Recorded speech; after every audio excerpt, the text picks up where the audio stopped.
There, look at the donkey. She's got it. Set the hook. This is Sig with Fish Out Loud. This is part 2 of deep cranking with crankbaits. One of the things that's really important when you're wanting to go as deep as you can with the crankbaits that you have is line diameter. Here's the thought behind that. You cast, if the diameter of the line, the thicker it is, the tougher it is to get that bait down there and go through that water. That water just slows it down. So I have tried just about everything. I've tried light diameter braid, tied off with a few feet of 8 to 10 pound test. I've tried fluorocarbon, same thing, braid tying off with fluorocarbon. I've tried all the different variations. Here's what I found. I found that monofilament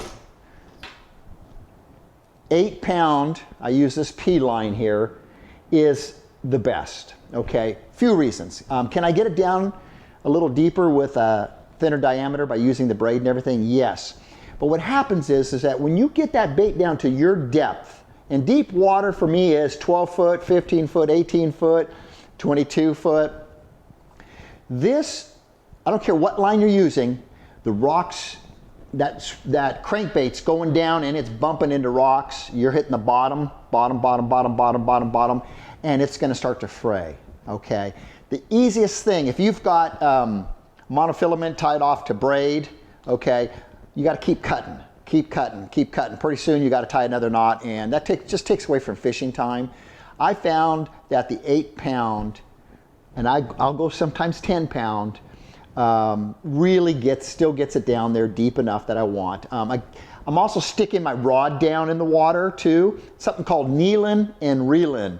My friend, Bassmaster Classic champion, holder of the 20 fish record, 132 pounds, that Paul Elias, made something famous called kneeling and reeling.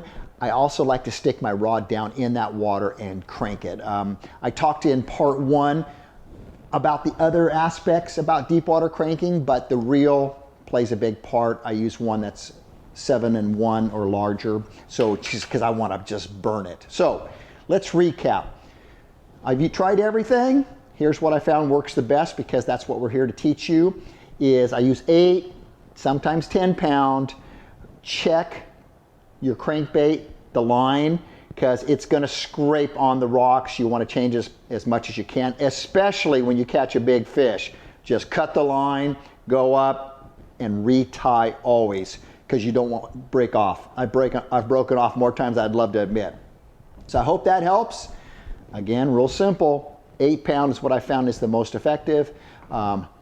Reel that goes fast, 7-to-1 or larger ratio. Rod, I like to keep minimum 8 foot, all right? I look forward to hearing your stories and seeing those pictures of the fish you catch. And remember, if you love what you see, click subscribe, hit that bell, and remember, you're always just one cast away.